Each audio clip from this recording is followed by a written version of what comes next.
Hello दोस्तों, मैं अपने यूट्यूब चैनल बेट टल्क में आपका स्वागत करूंगा। और आज हम बात करेंगे भारत पशुधन ऐप की तरफ से मतलब जो हमारा एआई का काम किया जाता है उसके आज एक रिपोर्ट मांगी गई है हम लोगों से। उस रिपोर्ट का जो फॉर्म है वो कैसे फिलअप करना है। तो कई हमारे साथी हैं जो बार बार मुझसे पूछ रहे हैं, कई लोगों का फ़ोन भी आया है अभी कि ये किस तरीके से भरा जाएगा। तो दोस्तों उसी बारे में आज बात करते हैं हम। तो सबसे पहले दोस्तों हम बात करेंगे इस एमपीआर के बारे में, जो कि हमारे काम से संबंधित एमपीआर है, जिसके ज़रिए ही हमारा जो एआई का पैसा होता है वो मिलेगा।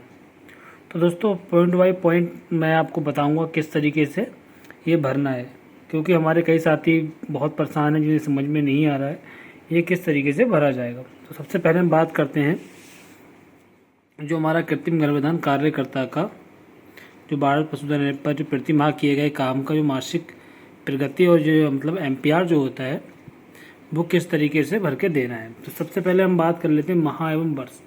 जैसे कि हमें बताया गया है, जो मांगा गया है हमसे दिसंबर से मार्च के बीच का, तो दिसंबर से मार्च का बीच का हमें देना है। तो सबसे पहले यहाँ पे दोस्तों ऊपर जो आप देख पा रहे हैं, ये जो आप निशान देख पा रहे हैं ये, तो यहाँ पे आपको सबसे पहले जैसे दिसंबर माह है तो दिसंबर माह लिखना है, 2023 भरना है। और उसके बाद दोस्तों आगे हमारा जो काम नेक्स्ट है वो हमारा रहेगा दिनांक। आप यहाँ देख पा रहे हैं दिनांक का ऑप्शन है, यहाँ दिनांक रहेगा, यहाँ दिनांक भरनी है और जिस तारीख में आप एमपीआर तैयार किया है। उसके बाद दोस्तों दूसरी चीज़ जो आती है कृत्रिम गर्भाधान कार्यकर्ता का नाम, जो भी आपका नाम हो आप नाम भर देंगे। उसका आपसे पूछा जाएगा आपका मोबाइल नंबर, कि मोबाइल नंबर आपका क्या है। जैसे जो भी आपका मोबाइल नंबर हो इस कॉलम में 10 अंकों का कॉलम है, इसमें आप फुलफिल कर देंगे। उसका नेक्स्ट आता है हमारा भारत पशुधन आईडी। जैसे आप देख पा रहे हैं भारत पशुधन आईडी, यहाँ पर जो आपको भरना है वो आपकी आईडी भरनी है। जो भी आईडी आपको भारत पशुधन ऐप की तरफ से मिली हो वो आईडी भरनी है। और वीडियो थोड़ा लंबा हो जाएगा तो आप आखिर तक ज़रूर बने रहें, जिससे कि आपको पूरी जानकारी मिल सके। उसका दोस्तों आता है शुरू से, फिर शुरुआत करते हैं इस तरफ। तो संस्थान का नाम जहाँ से आपने प्रशिक्षण प्राप्त किया हो, जैसे कि कुछ लोगों ने लखनऊ बादशाह नगर से प्रशिक्षण प्राप्त किया है, किसने मेरठ से प्राप्त किया है, और किसी ने जहाँ से मतलब जिसने जहाँ से प्रशिक्षण प्राप्त किया हो वो यहाँ भर देंगे। उसका संबंधित पशु चिकित्सा अधिकारी का नाम, जो भी आपके अस्पताल पर डॉक्टर साहब हो उनके नाम डाल देना है। उसका डॉक्टर साहब का मोबाइल नंबर डालना है यहाँ पे। उसका दोस्तों इस साइड में आ जाएंगे संस्थान द्वारा प्राप्त जो आपको हुआ है रजिस्ट्रेशन नंबर वहाँ का आपको वो डालना है। जो भी आपकी सर्टिफिकेट के ऊपर नंबर पड़ा हो वो नंबर आपको यहाँ डाल देना है। उसका नीचे आपका तहसील, जिस तहसील से आप रहने वाले वहाँ का नाम डालेंगे। उसका बाद जिला, जिस ज़िले में आप रहते हैं।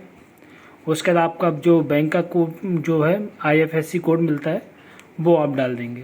अगर आपके पास ईमेल आईडी हो तो आप ईमेल आईडी डालिएगा, नहीं है तो अन्यथा से छोड़ सकते हैं।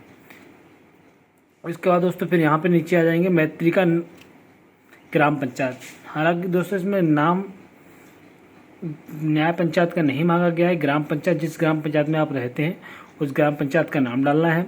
फिर आपको अपना ब्लॉक डालना है। उसके बाद तहसील आपका यहाँ पड़ चुका है, जिला आपका यहाँ पे पड़ गया। फिर यहाँ पे आपका बैंक का नाम मांगा जाएगा आपसे, जिस भी बैंक में आपका खाता हो जिसमें आपका पैसा आता हो वो आप यहाँ पे नाम डाल देंगे। उसके बाद अपनी खाता संख्या डाल देंगे, IFSC कोड आपने डाल दिया। फिर यहाँ से शुरुआत करेंगे मैत्री का आधार कार्ड, जो भी आपका आधार कार्ड नंबर हो वो आप यहाँ डाल देंगे। और उसके बाद आपका ईमेल आईडी हो तो डालना, वरना नहीं है तो छोड़ देंगे।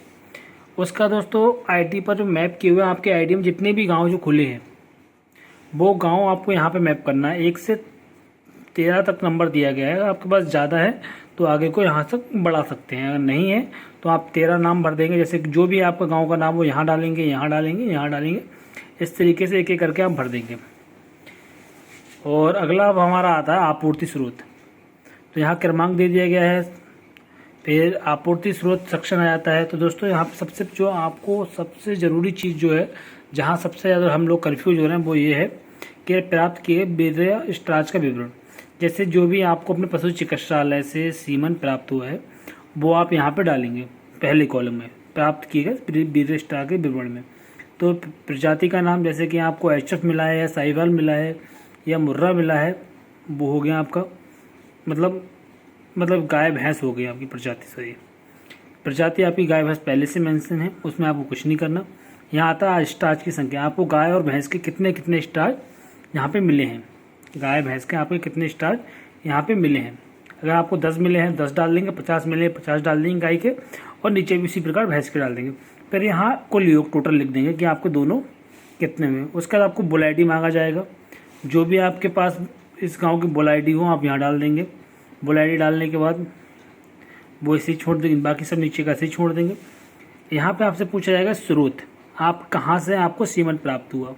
जैसे कि आप हमें UPLDB के द्वारा हॉस्पिटल से प्राप्त हो रहा है, तो सीधा सीधा हम यहाँ UPLDB भर देंगे और यहाँ भी UPLDB भर देंगे। फिर यहाँ पे हमसे पूछा गया है प्राप्त की गई तरल नाइट्रोजन का विवरण। तो दोस्तों यहाँ पे कन्फ्यूजन वाली बात कुछ नहीं है, आप यहाँ एक सार पढ़ेंगे ऊपर पढ़ेंगे नहीं तो आपको कन्फ्यूजन हो सकती है। अगर पूरा ऊपर से नीचे तक पढ़ के चलेंगे तो आपको कोई भी कन्फ्यूजन इसमें नहीं होने वाली है। वीडियो थोड़ा लंबा हो जाएगा, मैं सारी चीज़ें कवर करके चल रहा हूँ जिससे आपको कन्फ्यूजन ना हो। तो यहाँ प्राप्त जो नाइट्रोजन है उसका आपको विवरण देना है। जैसे आपके हॉस्पिटल से 2 लीटर 4 लीटर जो भी गैस मिली हो आप यहाँ डाल देंगे गाय भैंस के सामने, गाय के लिए कितनी मिली थी, भैंस के लिए कितनी मिली थी, और यहाँ टोटल कर देंगे। क्योंकि आपको जितनी भी, जैसे 10 लीटर मिली है 5-5 दोनों तरफ डाल दो और यहाँ 10 लीटर सीधा योग कर दो, कोई दिक्कत नहीं। जहाँ तो एक ही जगह आप डाल के योग पे छोड़ सकते हैं। उसका आपसे पूछा जाएगा कि आपको निःशुल्क मिली थी, आपको पैसा देना पड़ा था, कहीं बाहर से लिया है और पैसा दे के लिया है, तो आप यहाँ लिखेंगे, वरना